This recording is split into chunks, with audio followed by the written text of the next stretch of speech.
So I think I'll leave that at 60. Now we're on the last pitch shifter, and the default mode on it is 3. The pitch on it I wanted to be lower, but not super low, so I'll do like -2. Fine tuning is left alone. Pre-delay, I'm only going to do 15 on this one. The pan, we're leaving alone. The level's at 60. I'll raise this one a little bit. Yeah, that's fine, 70.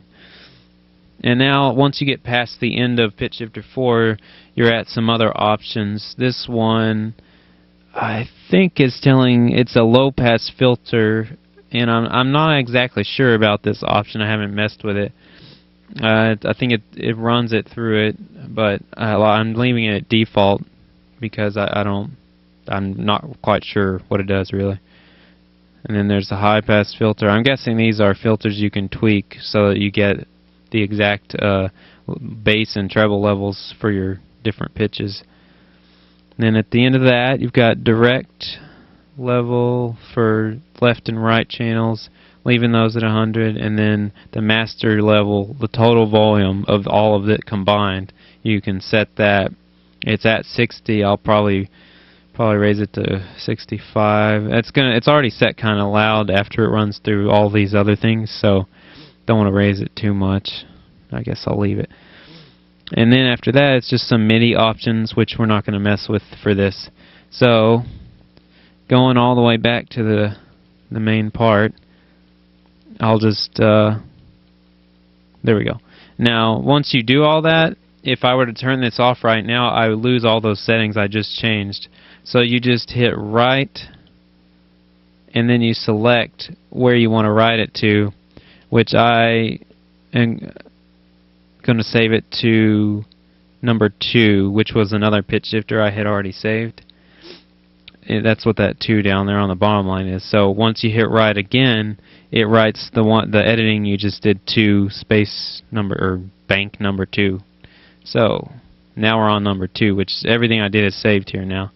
So now I can turn on the effect, and you'll hear what it sounds like. So here's a little test. Testing 1, 2, 3.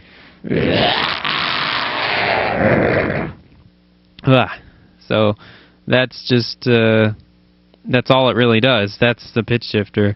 What most bands do to kind of layer that into a song, because that's kind of, it's cool sounding, but it's kind of flat, especially with my voice. I'm not very good at singing or screaming or anything, so it doesn't have much to it. So we're going to move over here, and I've got a simple delay on the SC70 that it kind of adds basically just an echo of what's coming out of the SC50. So when I turn the delay on here, it does this. Testing 1, 2, 3. So that echo is going to be added to the pitch shifting on the other processor. And that's one of the basic recipes. That's, it gives you the creepy voice, and then the delay helps it blend that into all the electronic melodies or beats or whatever your song has. So I'm going to turn pitch shifter on, and then we're going to turn on the delay, and then you'll hear what it sounds like. Testing. Testing 1, 2, 3.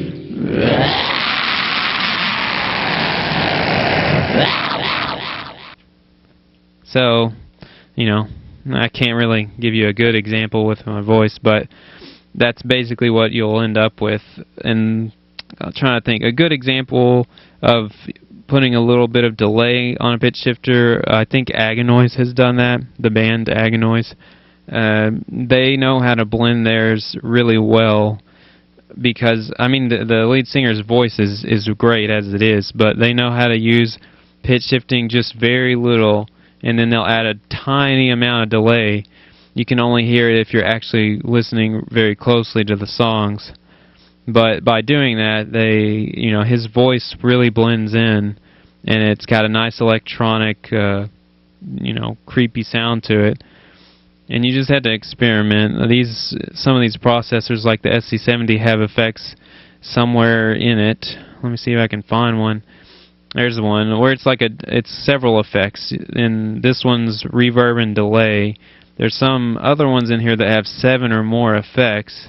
So when you've got your pitch shifter running on another processor, and then you're running that through one of these that has several effects, you can get some cool sounds by experimenting. You just have to be willing to put the time into it to do that. But anyways, hopefully this was a good enough example. Let's see. Oh, that was one of the other ones. But anyways, the main point of this video is just the SE50, because that's the one that's more well known. Everyone's always asking questions about either how to use it or where to get one.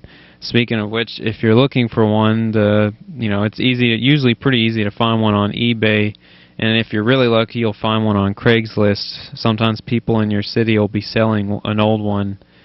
They used to be for guitar effects. That's what a lot of people originally bought them for.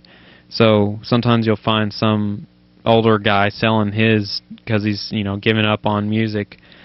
And I think I got this one for $80 off Craigslist because of that. Some guy was selling it.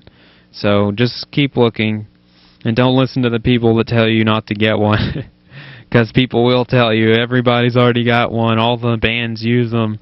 They're outdated now because everyone uses them. And that's true. You have to have your own sound. You don't want to copy everybody, but at the same time, it's really fun to play with, even if it's just to learn how to use a simple processor.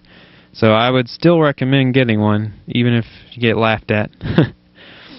Other than that, I might do a few more videos. If I practice singing again, or screaming, I mean, and actually get good at it, I might do some more. But this was just to give you an idea of how to use it. If there's any other questions, maybe that's what I'll make another video for. But hopefully this was good enough. And it looks like I went over on my time, so I'll probably have to split this video into 2. It's at 15 minutes already. Anyway, thanks for watching.